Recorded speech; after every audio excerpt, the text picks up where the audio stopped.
Good afternoon, ladies and gentlemen. I am New York State Attorney General Eric Schneiderman, and I'm extremely pleased to be here today with a great group of public servants and activists that are gathered here to talk about a new initiative that we are announcing for communities all across New York State still struggling to recover from the housing crisis. And my thanks to your great mayor, Stephanie Miner, for welcoming us here in the wonderful city of Syracuse. We're joined by other colleagues in government, my longtime friend, Senator David Valesky, Assemblymembers Bill Magnarelli, Pam Hunter, and Al Stirpe. We also have Mayor Billy Barlow of Oswego, Mayor Brian Tobin of Portland, and joining us for the announcement are some true housing and community development champions, including Denise Scott, the Executive Vice President for Programs at the Local Initiative Support Corporation, which I'm going to be speaking about,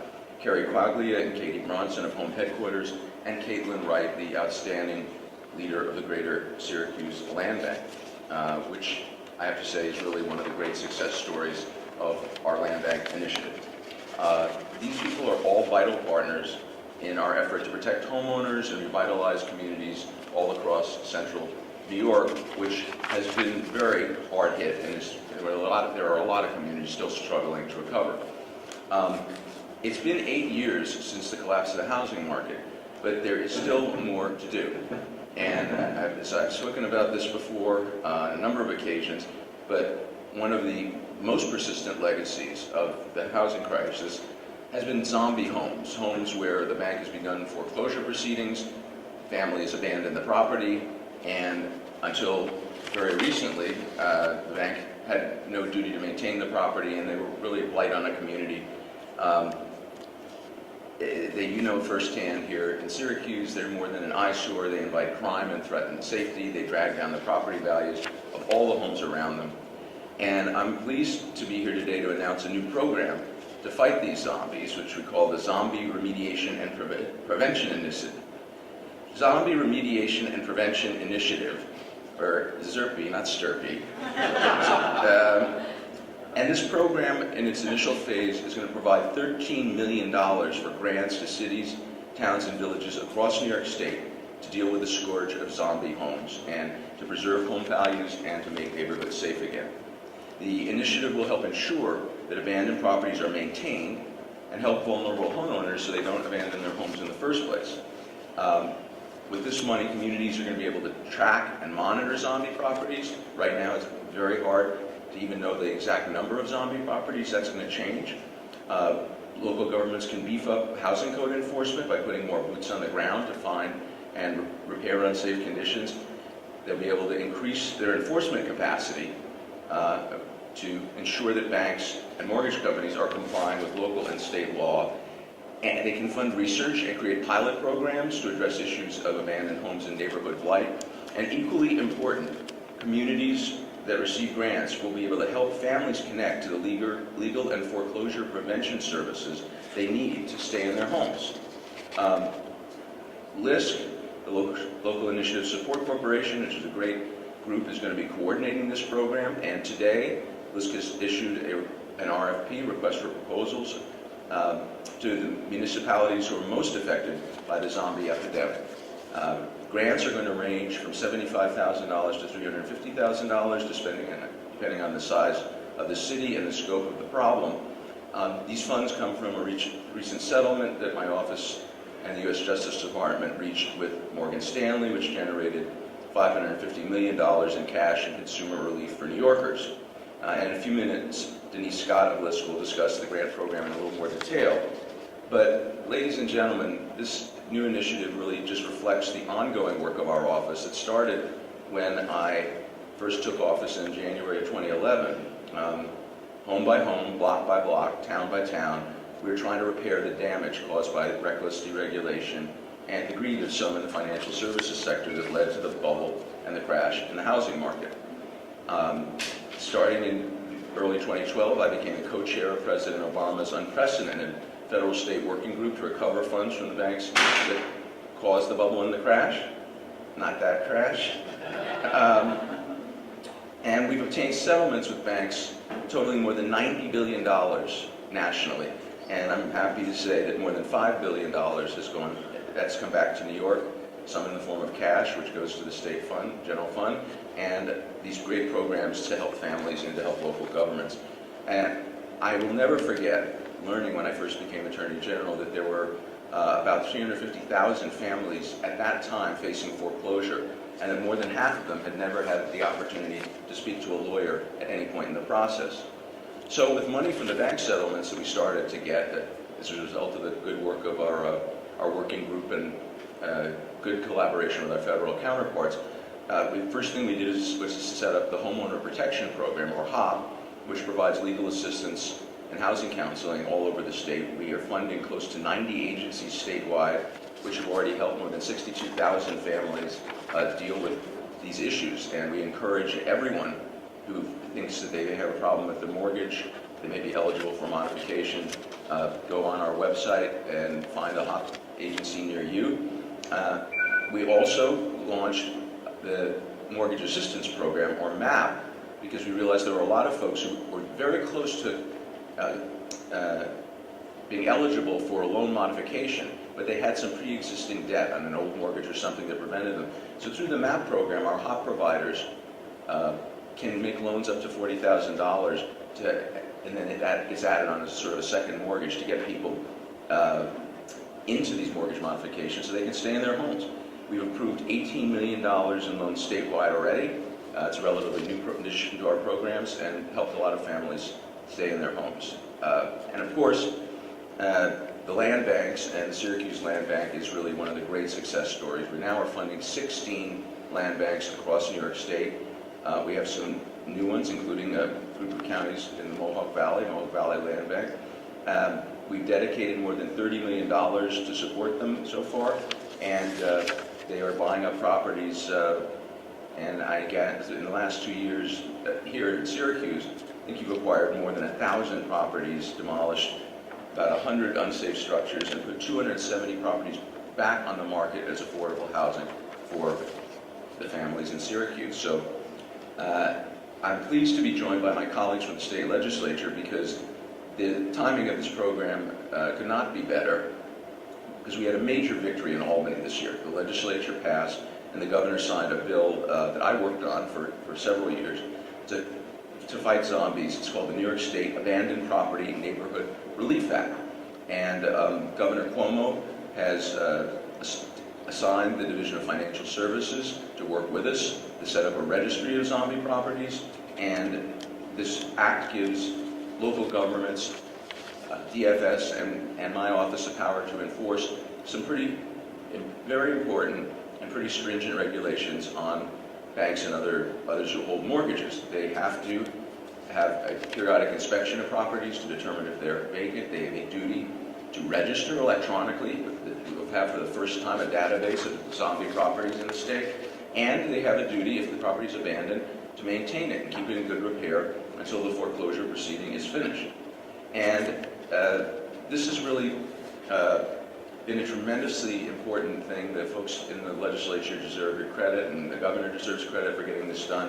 It is something that, once again, New York is showing leadership here, because there's no other state that has programs like the ones I'm describing to you now. And so I'm very proud of the work we've been able to do together. And now I want to turn it over to our fearless leader and your great mayor of the great city of Syracuse, my friend Stephanie Meiner. Thank you. Thank you very much. Thank you.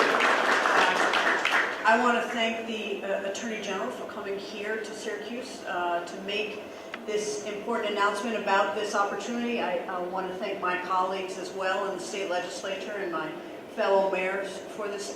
As the Attorney General is no stranger to Syracuse, and he is particularly no stranger to this issue. Most people, the single largest investment they will make in their life is in their house. And when a house next door or down the street becomes vacant, there is a fear that starts to pervade that street in that neighborhood about what's going to happen to the quality of that neighborhood. And in places like Syracuse, that fear can become pervasive. And when, as a mayor or as city officials, you can't fix that problem because they are stuck in this financial morass with lenders and banks there is no bigger frustration. But the Attorney General, as I said, is no stranger to this issue, and throughout his tenure has given us in Syracuse and other municipalities an opportunity to access resources to start to fix these problems. And when you can start to acquire these houses, tear them down, sometimes get new families into these houses, the kind of hopefulness and belief in neighborhoods and streets is also, it catches on. And there are so many times in government where it takes time between when you make the investment and when you can say it's been successful. This is one area where there is no delay. When you can fix that and deal with that zombie property momentarily, when you have the resources, the amount of hopefulness and the feeling of relief and the sense that government is listening and helping people's lives is immediate. And so for that, I want to thank the Attorney General for being a great partner and making sure that we give everybody an opportunity for equality, and that we make sure that the people who caused the crash also help pay for the consequences and help our families in the city of Syracuse and all over New York State benefit from that. So thank you for making this opportunity available, and as you know, we have a very successful track record here in Syracuse. I would love to tell you that's because the voters are the smartest voters in the city and in the state because they elected me, but now that I have term limits, I don't have to say that. I will tell you that the real truth is that we have been blessed with the opportunity of hiring very smart, committed people who have been able to take opportunities like you have given us and really maximize it for the people of the city of Syracuse. You referenced our land bank, which we're all very proud of, and everyone behind you here had a part in making sure that that land bank got off the ground, got started, continue to make investments. So when Assemblywoman Hunter was on the City Council, Khalid Bey, it was actually originally Senator Valesky's bill. Assemblyman Magnarelli has always been there for the city, and even though Assemblyman Stirpe does not represent the city, he has always been a great friend to the city. So I want to thank all of you for your partnership and listening to us, so that, again, at the end of the day, the reason we're here is to help solve people's problems. And this is one of the most important problems that plagues our city and our neighborhoods, and this is a way to solve it. So thank you. Thank you. Thank you.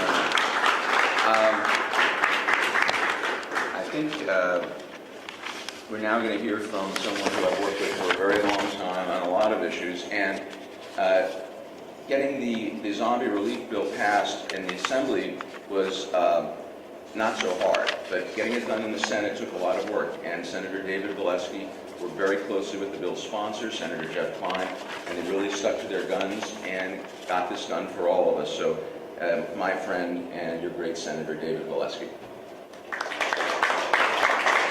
Thank you very much. I'm happy to be here, and I want to thank Mayor Miner not only for hosting this, but really she does deserve a lot of local credit here in the city of Syracuse around this issue, and has done a lot with many people who work behind us.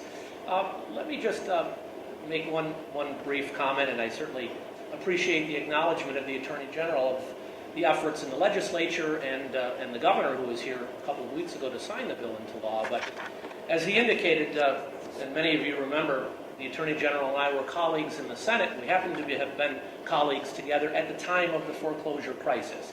So the Attorney General is a bit modest, frankly, when he talks about his efforts. He has been at the forefront of this issue from a time preceding his time as Attorney General, and he has been on this issue, the specifics of zombie properties, the development of the land bank process, since before he was elected as Attorney General. So we're happy from a legislative perspective to really move the ball forward this session on the legislative front, but you identifying those settlement dollars and putting this process into place, not only for Syracuse, but for many of the smaller communities all across upstate New York. It's going to make a big, big difference. So I want to thank you personally for your efforts. Thank you, David. You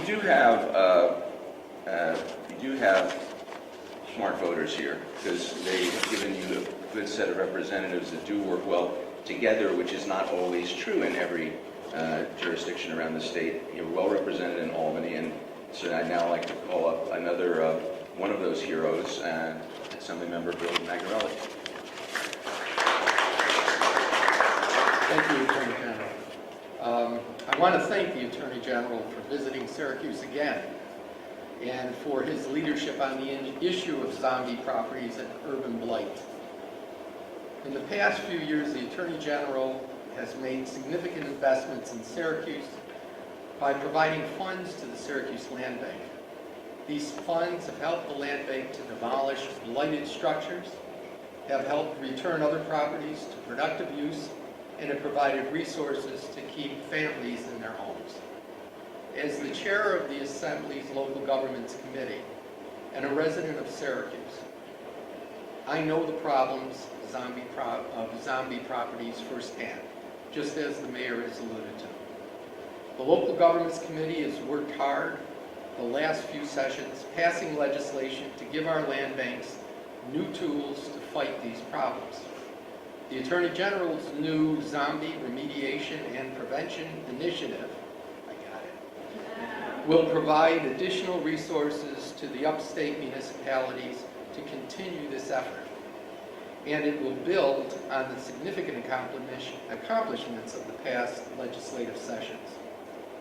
Last month, the legislature passed comprehensive legislation, already alluded to by the Attorney General, that will provide the Attorney General and municipalities with new tools for holding banks accountable for maintaining properties in foreclosure.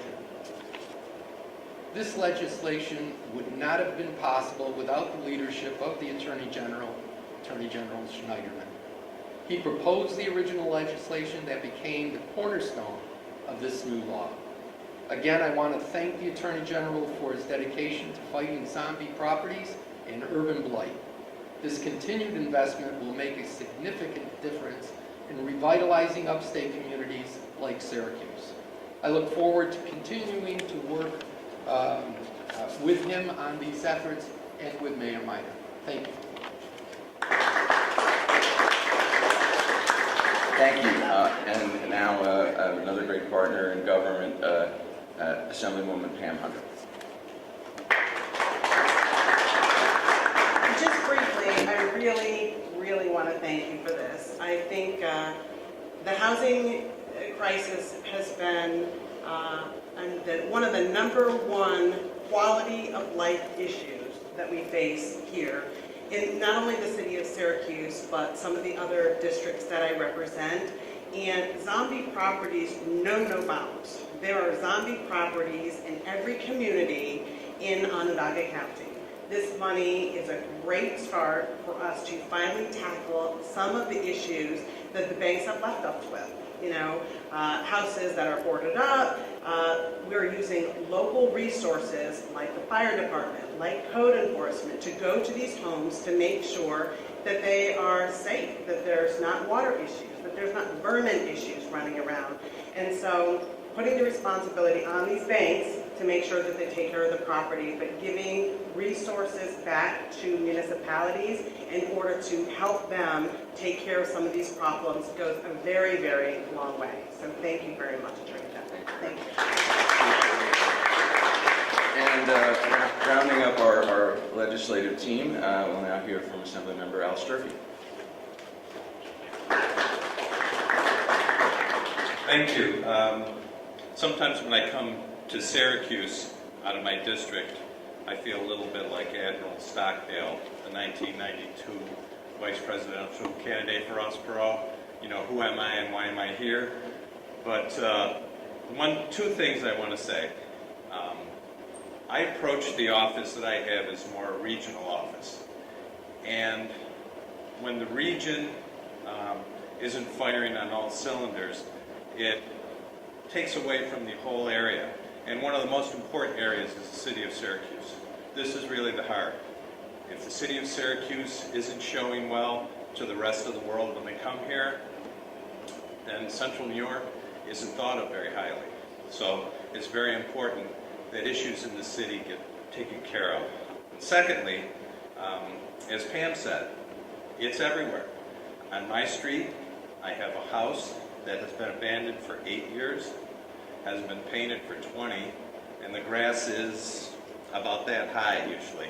And then right across the street is a house that nobody sees anymore because the vines have grown over the top of it. So only the people from the neighborhood know there's actually a house there.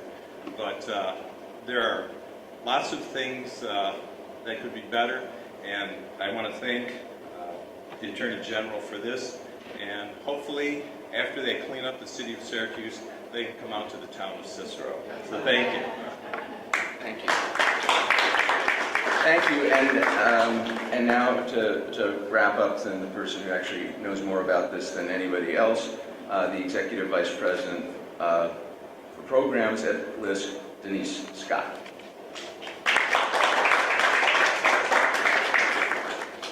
Hi, it's really good to be here, to be in Syracuse. Mayor, thank you for hosting us. I want to start by thanking the Attorney General for his commitment to this effort. As others have said, the Attorney General's office has been remarkable in working all around on foreclosures and on every layer of the issue, recognizing how deeply this issue has scarred many communities. And his staff and he have become true community development advocates.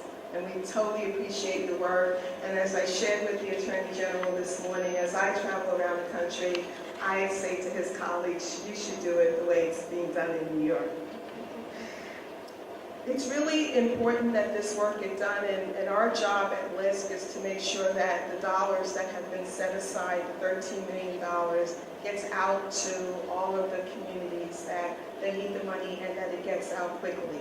So starting today, you'll be able to go on our website at www.lisc.org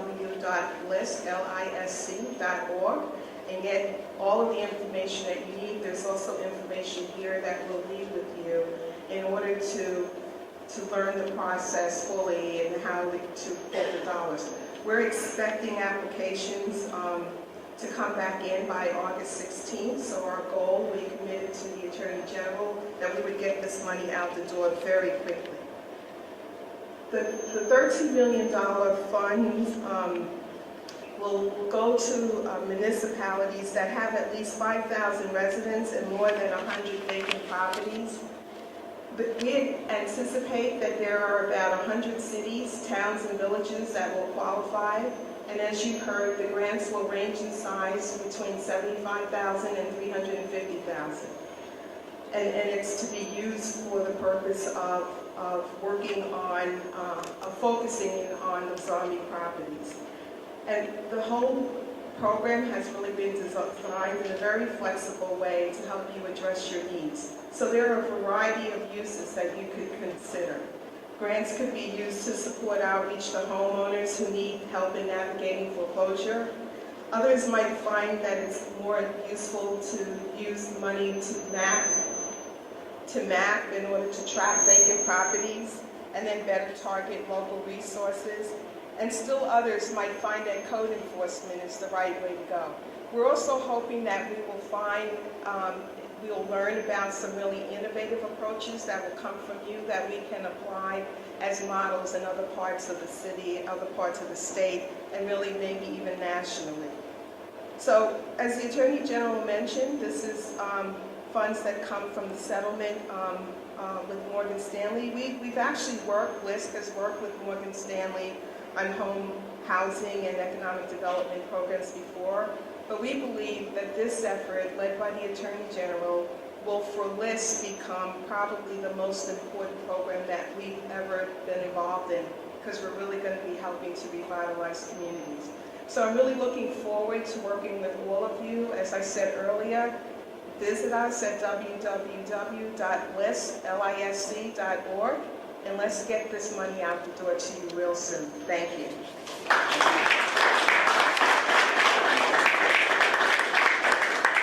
And with that, I guess we'll be able to open this up for questions. Who's going to...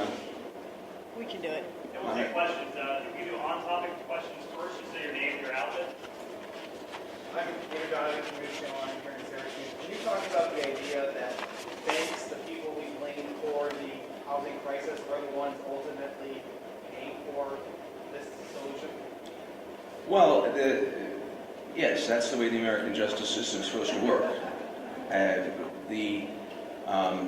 The fact of the matter is that when I took office, there was a deal on the table to let the major banks that had the biggest role in causing the bubble and the crash in the housing market, off the hook for very little money. And I refused to participate in the deal. Eventually, a couple of other AGs joined me in objecting to it. And to their credit, the White House turned around, and January 2012, I was sitting at the State of the Union address with Michelle Obama when the president announced this task force that I co-chair.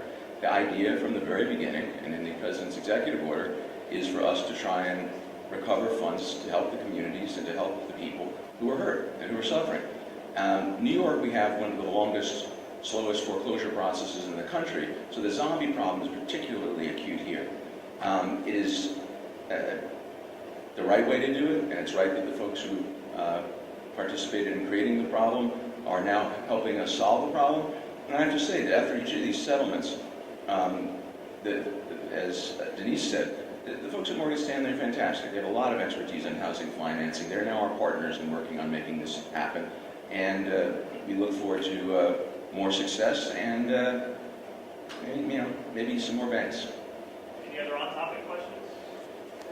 Let's great to have our people news, either from the Attorney General or the Mayor. Just to put this in perspective, can you give us an idea of how many non-properties the city of Syracuse might have, how that relates, or how that compares to other communities around New York State? Where are we on this scale? So, I'll tell you that the answer is we have too many, but I say that tongue-in-cheek. It's also it's a number that fluctuates, obviously.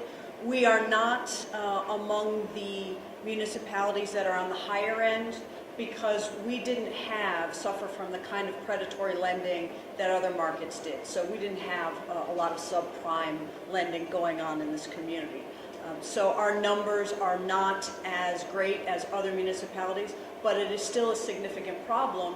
And it becomes an even bigger problem when we have lots of new Americans who are looking to settle into the city. They see these houses, they want to move in, and they're in neighborhoods where people want them to move in, and these houses sit empty because we could not get control of them, and the banks don't return our calls or won't work with us. Now, with this kind of effort behind it, you're seeing people start to work with us, and when I say us, I'm putting the land bank under the royal us, if you will, who deals almost exclusively with these issues.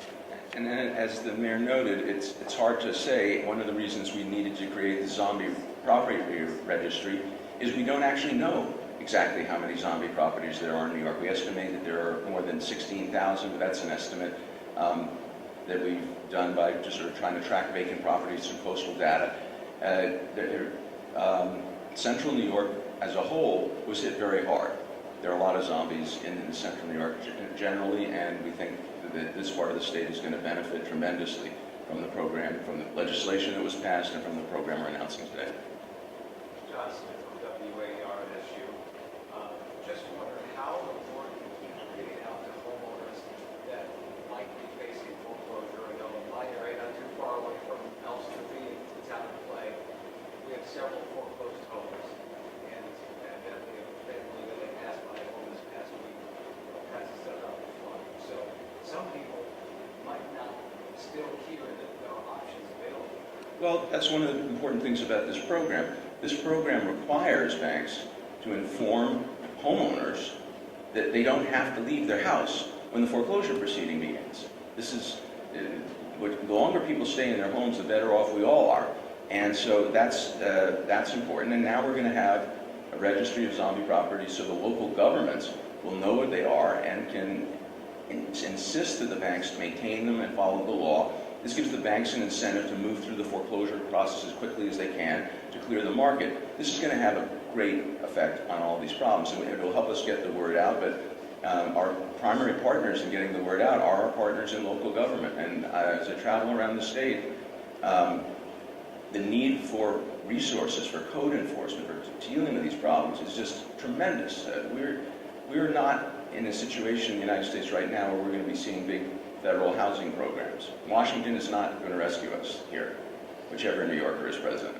It's just not going to happen. State and local governments have to be more aggressive, more entrepreneurial, and we have to work together. And that's something that has been a tremendous success here in Syracuse and the surrounding area. I just wonder how you're getting the word out to the banks They have a $500 a day penalty if they fail to comply with any of these provisions, and we think that will get their attention. Any other questions? John, just let me add to that, that in the city of Syracuse, we're joined by Carrie Quigley with Home Headquarters. Home Headquarters has a great program which counsels lenders before they buy houses, but also counsels people before foreclosure. So working with our community organizations as well as some of our local banks to ensure that people know that they have options before these kind of things happen. Just, Tom Macaroni, WRBO, do you think this money is just a start? Or do you think?